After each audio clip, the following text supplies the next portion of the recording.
Hello and welcome to RV Advisors All Things RV podcast. I am your host, Kathy Conrad. I've been enjoying the RV lifestyle for over 5 years, and I love helping new RVers realize their RV dreams. This podcast is about RV education, resources, adventures, and the amazing people who love RVing.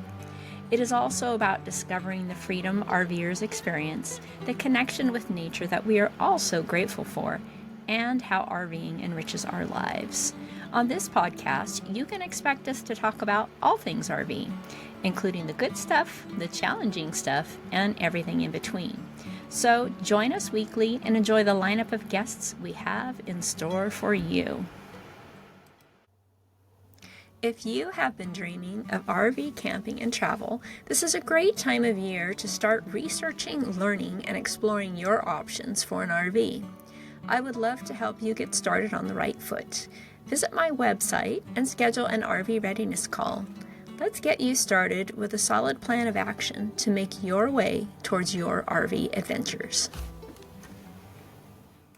Hello and welcome back to All Things RV podcast. And if you're new, thanks for joining us today. And I am excited because I have a guest this week, Katie McLeod, and she is the owner of 3 RV parks called Quilly's RV Parks. And she's got 2 in Texas and 1 in Mississippi right now. So Katie, welcome to the podcast. Thanks so much for coming on. Yeah, thanks for having me. Tell us a little bit about yourself. So a little bit about myself is that my background isn't actually in outdoor hospitality. I originally was actually a teacher. I taught abroad for many years, and my degrees are in psychology. And when I was moving back to the States, I was kind of looking for something to do. And I have loved the outdoors my entire life. And I love being around people. I love just hospitality in general. And I ended up buying these RV parks and going from there. Just amazes me. You're a young woman and you have 3 and so far apart. I mean, that's got to add an additional challenge, that they're not really close together. But yeah, it does. It makes me be very honest about my time management and how well I can manage from afar. Yeah. I would say this past year has been the first year that I've been like, wow, I have such a good team together and I'm really able to just do things flawlessly.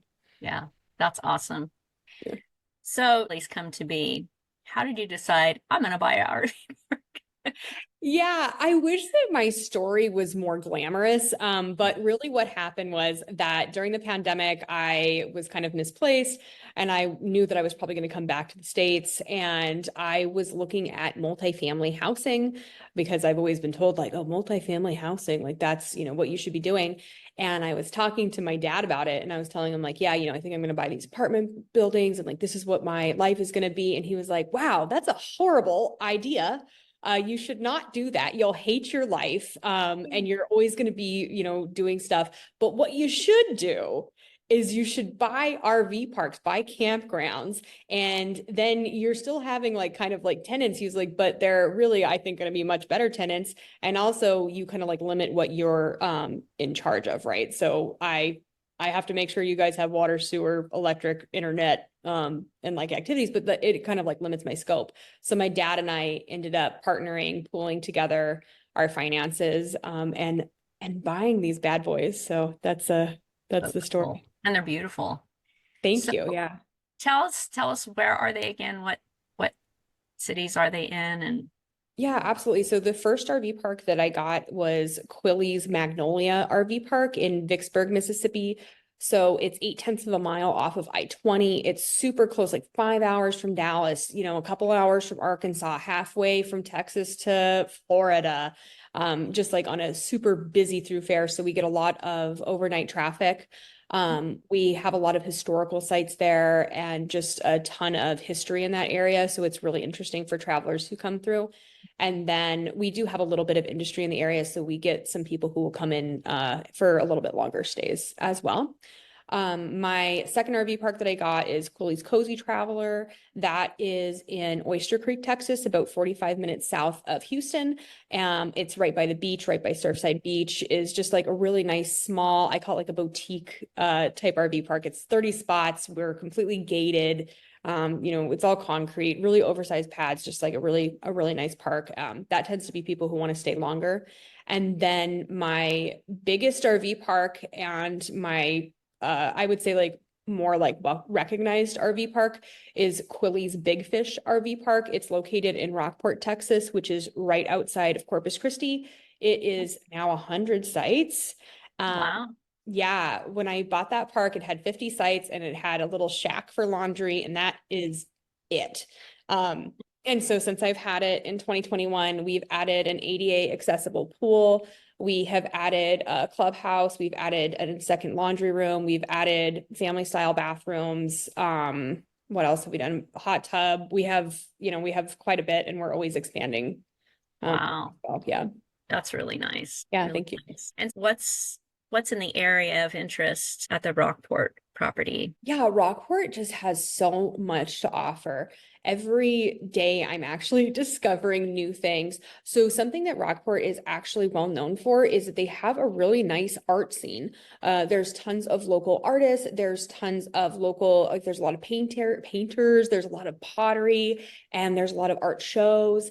The chamber also puts a lot of work into doing different kinds of festivals. So there's like a wind festival, there's a kite festival, there's a sea fair, there's a hummingbird festival, and almost any weekend you're going to find tons of activities to do in the area. And then of course there's the beach, which you can't be complaining about a beach, right? Right. So we have the beach, we have tons of fishing, we have kayaking, there's boat tours. There's so much to do in the area. It blows me away. Yeah, that's awesome. So tell me about, like, I guess you might say the environment or the culture. Is each property a little different? And Yeah, something that is interesting about the outdoor hospitality industry for me is that every single one of my properties, although I try to keep the blueprint the same, like I want it to be really easy for guests to stay. I want them to have like a fantastic customer service experience. I want them to feel relaxed. I want them to feel in nature. I think that my parks have all of those in common. But just the geographical location really changes the feel of the park. So for instance, in Mississippi, it's going to be shorter term people. They're going to be wanting to go and see all the historic sites. They're going to want to be exploring Natchez Trace. They're going to want to be, kind of out doing tourist stuff for a few days and then probably moving on. Oyster Creek is just realistically is going to be families who are traveling with the usually husband who's working. And that tends to be the great demographic is full-time families who are working on the road. And then Quilly's Big Fish RV Park, which is the one in Rockport, Texas, we have mostly, Winter Texans. I'm big into the Winter Texan game. I love the Winter Texan game. We also get the summer people who will either park their RV all summer, come down, all the time and be hanging out, or we get a lot of weekend guests who come in. But I would say that Big Fish is more of I call it adult day camp. Like if you're not having a great time when you're in Rockport, when you're at Quilly's Big Fish RV Park, I'm maybe going to force you to have a good time because it's impossible not to.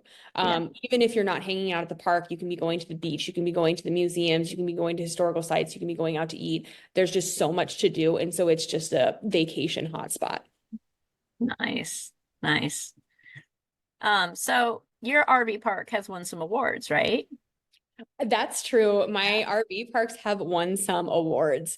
I'm really proud of my team and just I'm blown away by the amount of effort and the amount of faith that they have in me. But this last year was a great year. We won the Texas Association of Campground Small Park of the Year award for best small park under 125 sites.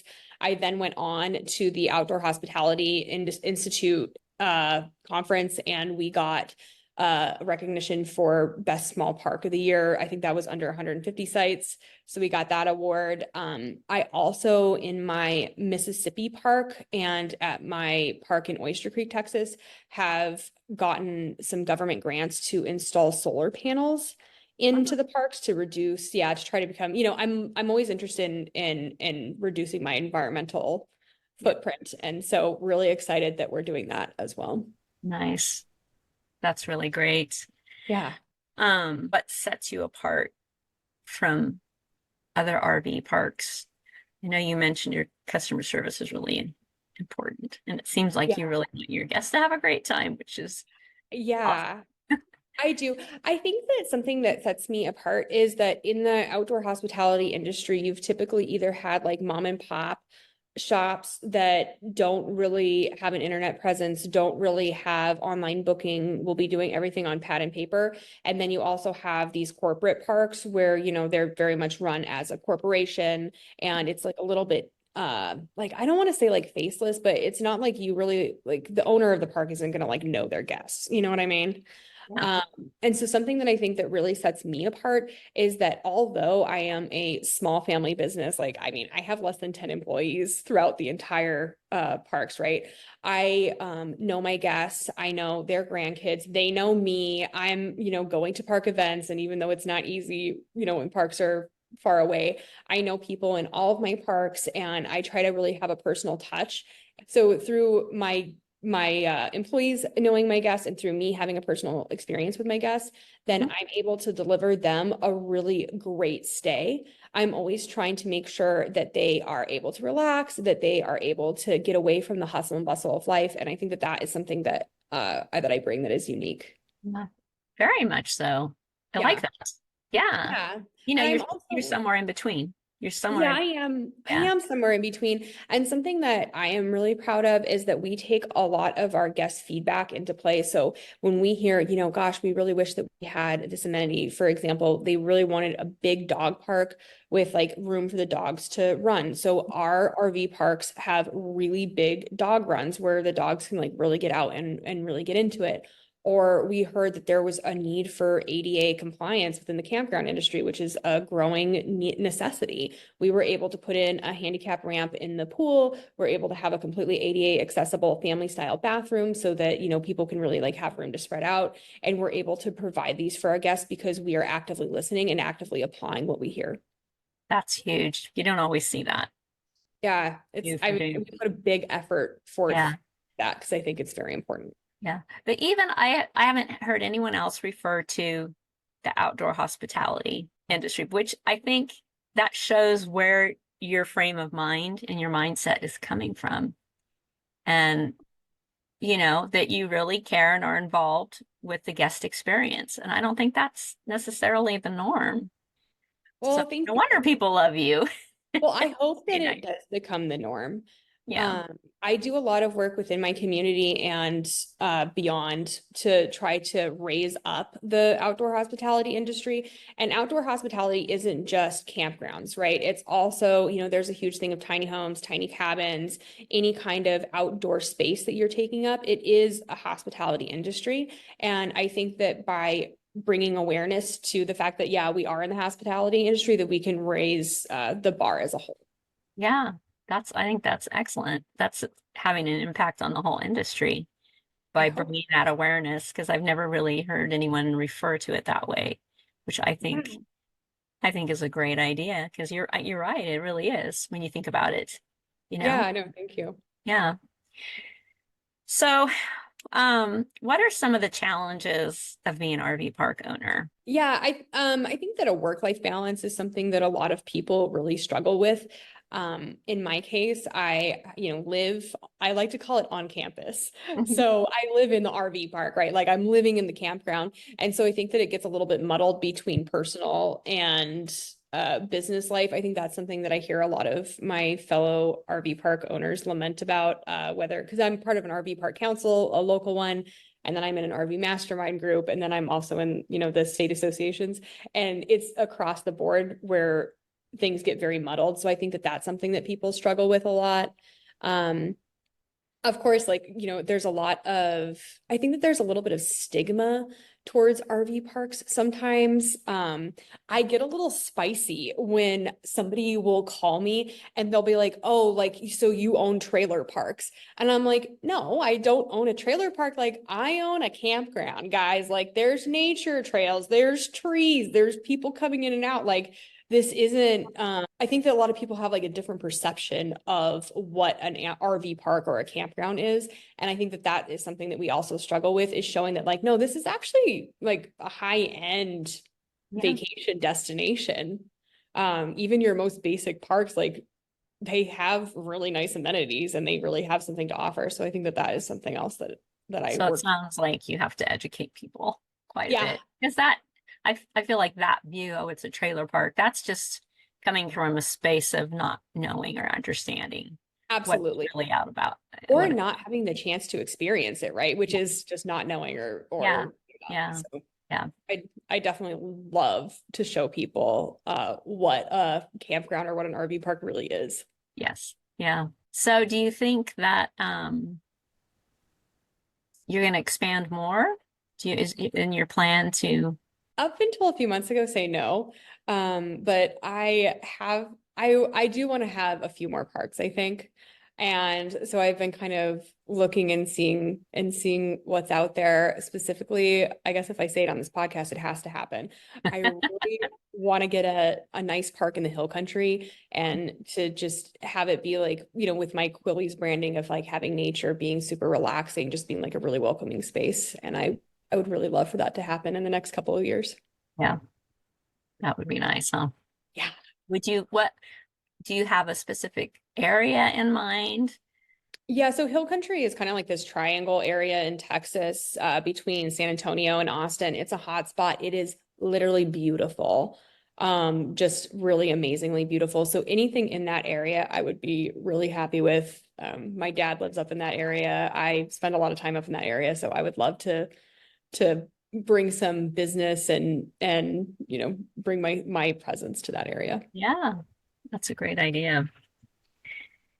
Um, so so what would you say, what do you love most about what you do? Because you clearly have a passion for what you do. Your Yeah. face shines with that, you know? Nice. No, thank Yeah. you. I love connecting with people, and this has always been my thing where I think that I am happiest when I am connecting with people. And something that is so amazing to me is that I can go out my front door and I can connect with like 100 people or really 200 people because most people have a partner with them, right? So I at any point get to hear so many stories, so many life experiences, and so much experiences that are completely different than me. I get to meet people from all over the world. We even had a couple from Switzerland who stayed in our park one winter. Wow. So I get to meet people from all over the country, from all over the world who just have amazing life experiences. I just get to hear their stories and hopefully provide them with a really fun time. And that is really all I want. Yeah. I always say that the hidden gem in RVing is the community of people. Yeah. And it's like my experience of RVing and camping is, you have an immediate common uh, interest, right? Yeah, Traveling and absolutely. nature and all that. And it's so easy for the most part to strike up a conversation and Yeah. really connect with RVers. And I think a lot of us go into it with, oh, it's going to be so fun to travel and see all these places and experience all these cool locations. And until you actually get into it and realize that, oh my gosh, there's this amazing group of people every time, I get to a Yeah. different location, to connect with. Yeah, And something that strikes me about the campground crew is that we do have this commonality, right? Because we like camping. And so I feel like it matters less like your political views, your race, your sex, your anything that would kind of be something that might like differentiate you outside of the campground. When you're at the campground, we all have this commonality, and it's just such a nice, you know, place to be.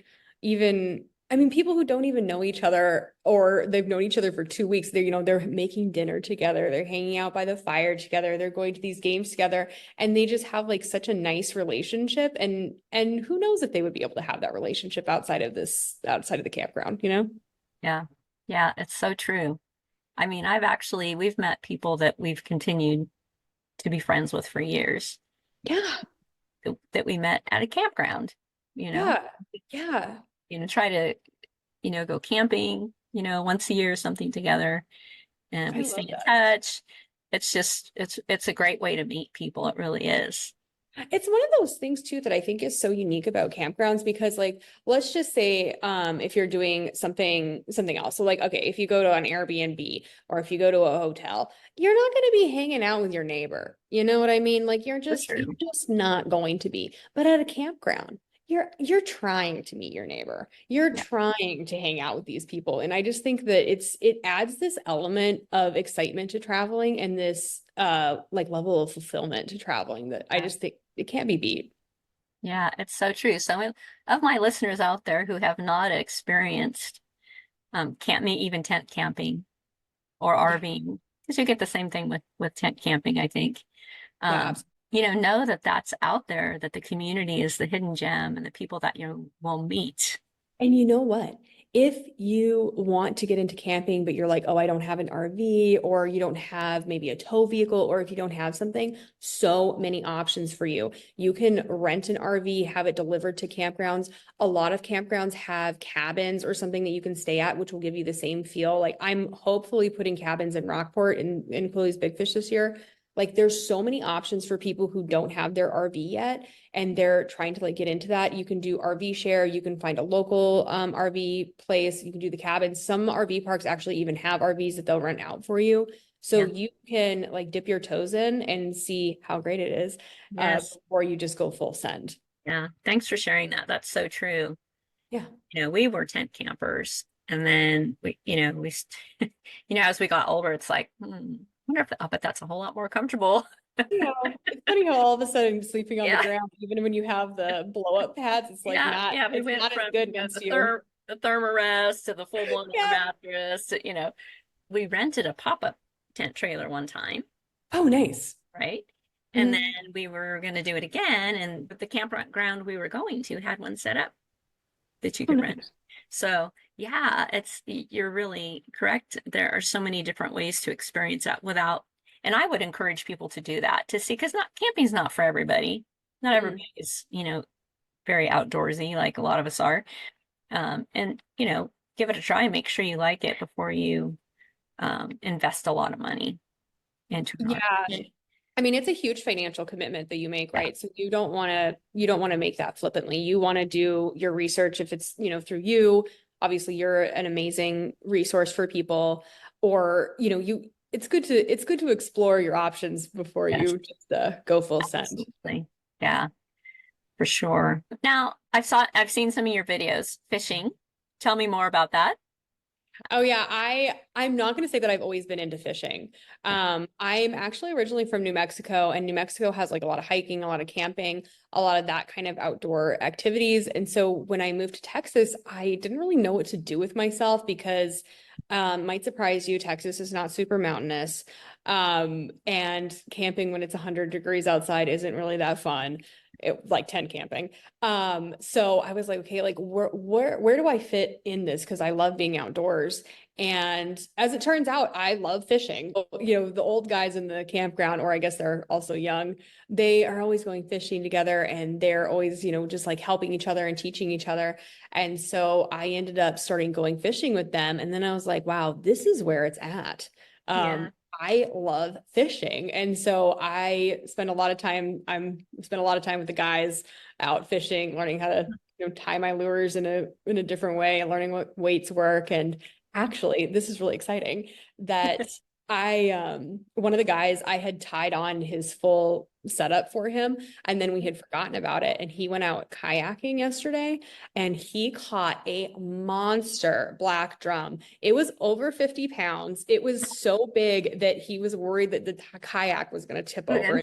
Like it was so big and it took him over 40 minutes to get in. It was just like a whole ordeal. And he was like, when the fish hooked in, I realized that I had your setup and I kind of was like, ooh, I hope that this knot is good. And my knot brought in a 50-pound black drum. So I have really learned.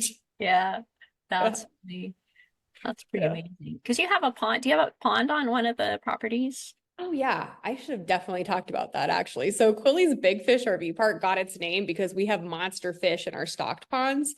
And that's actually the first place that I started fishing before I moved to saltwater. And I still fish the ponds at least weekly. So we have 4 stock ponds, hopefully soon to be a 5th pond if we ever get some rain. And so we have bass, we have bluegill, we have catfish, we have like some carp to keep down our growths, and people fish them so much. We have a 75-pound catfish that is just monstrous. And then we have a bunch of around like 50-pound catfish. And we have some really big bass that are fun to catch. And it's people are fishing the ponds constantly here. So they do like a catch and release. Yeah, we do let you keep the fish if they're within a certain guideline. So obviously we don't want you to be taking our like breeder catfish and stuff. So if you come here and you want to take some of the panfish, or if you want to have a bass or whatever, you are allowed to take them up to, well, we have parameters for it. So mostly catch and release, but sometimes they take.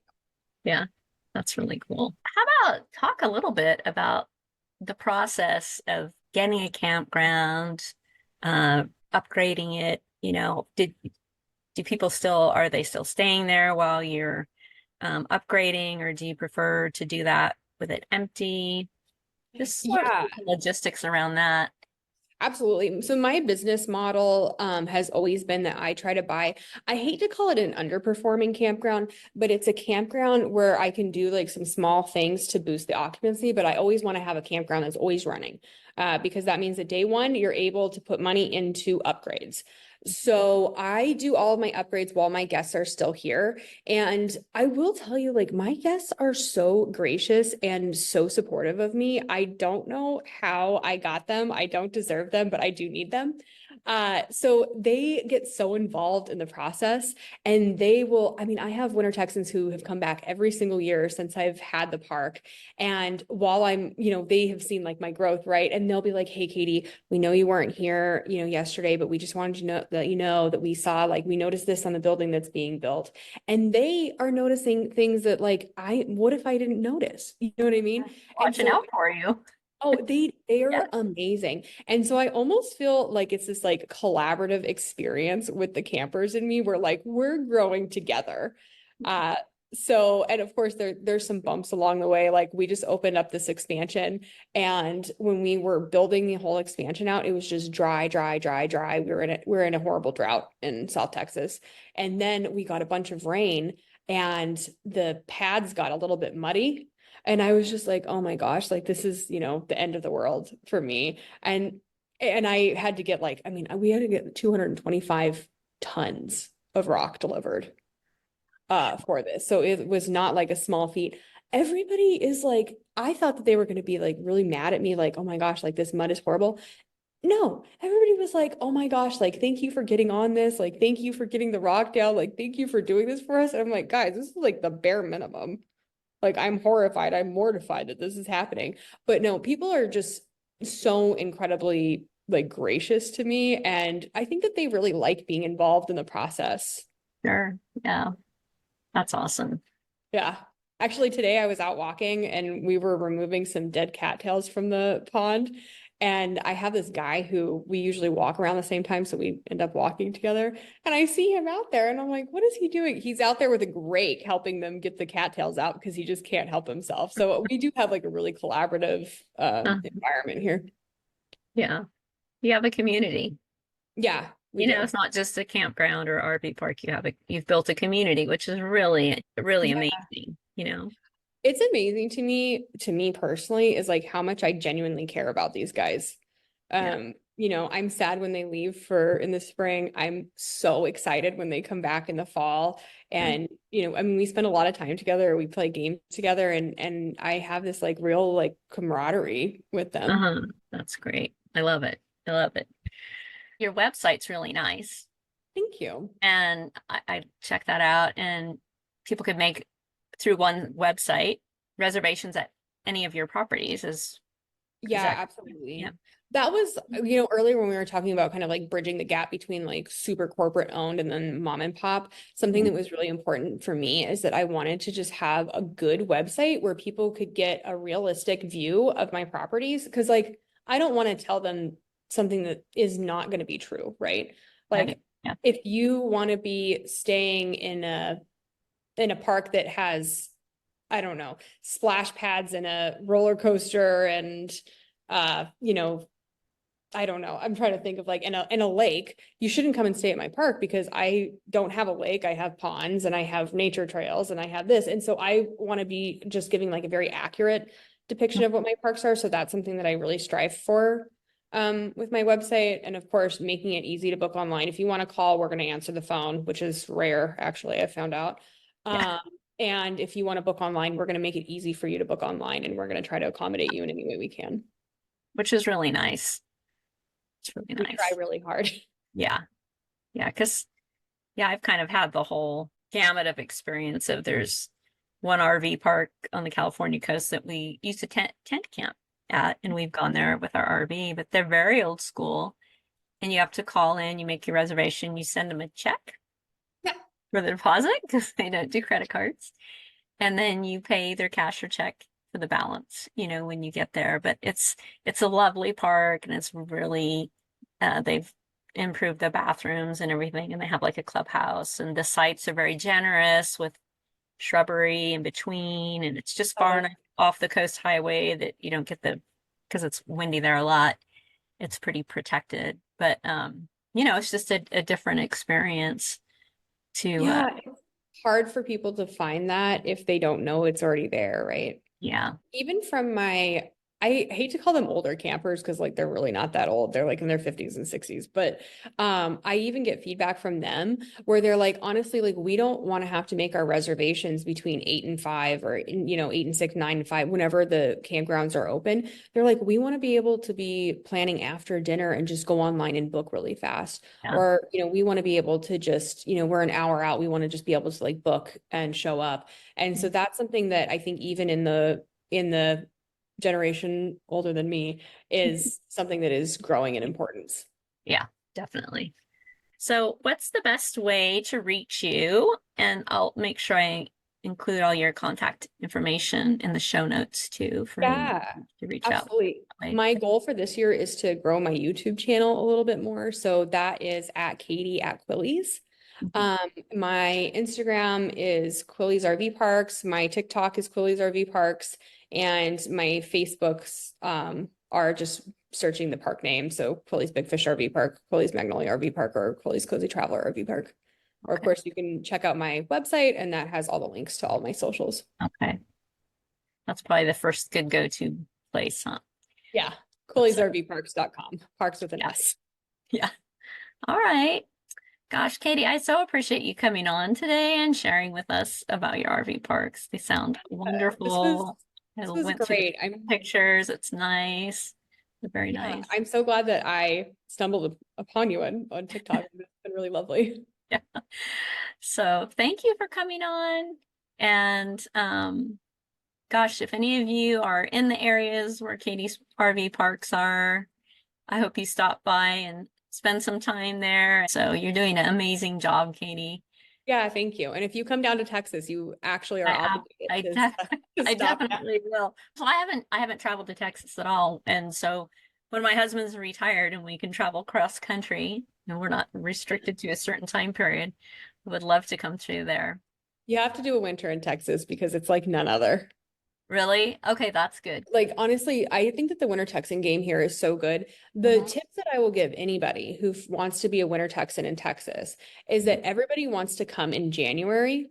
And granted, your house is maybe minus 30, minus 20, 3 feet of snow, but we do have at least like we usually have 1 week of winter, and it Mhm. is going to get to 32 degrees. Okay. So, Yeah. and if you're going to come in January, you're going to get that 1 week of winter, and you're going to have a little bit more like cloudy weather and stuff. But I'm going to tell you, November, December, February, March, fantastic shorts weather. Like you can be at the pool all the time. So Nice. that's my tip, is that actually I don't think January is the best month if you're only going to do 1 month. Yeah. That sounds wonderful right now because we've been down in Idaho in the teens. Yeah, that's the thing, is And like I'm complaining because it's like I think it's like 69 degrees today. Oh, I'm like in a full sweater. I'm freezing. Because I'm so used to it being so much hotter, right? So yeah. that's the thing, is that I might be complaining about the cold, and all these guys from like Nebraska are like, Katie, shut up. Like, Right. "Oh, I think it's cold." Awesome. All right, Katie, thank you so much. Oh Appreciate no. you coming on. It's been really fun. Yeah. And I hope that some of my listeners will make their way through Texas and get to visit you. And I certainly will be when we can make that kind of travel. So thanks again so much No, for coming. Absolutely. And if anybody comes and sees me off this podcast, they have to say hi to me when they see me walking my dog in the morning. I'll stop and talk with you. Awesome. All right. Thank you so much. Thanks. Bye-bye. Bye. Thank you so much for tuning in today to RV Advisors All Things RV podcast. Please join us again next week for more RV education, resources, adventures, and interesting people. Until then, wishing you amazing adventures, safe travels, and I hope to see you on the road.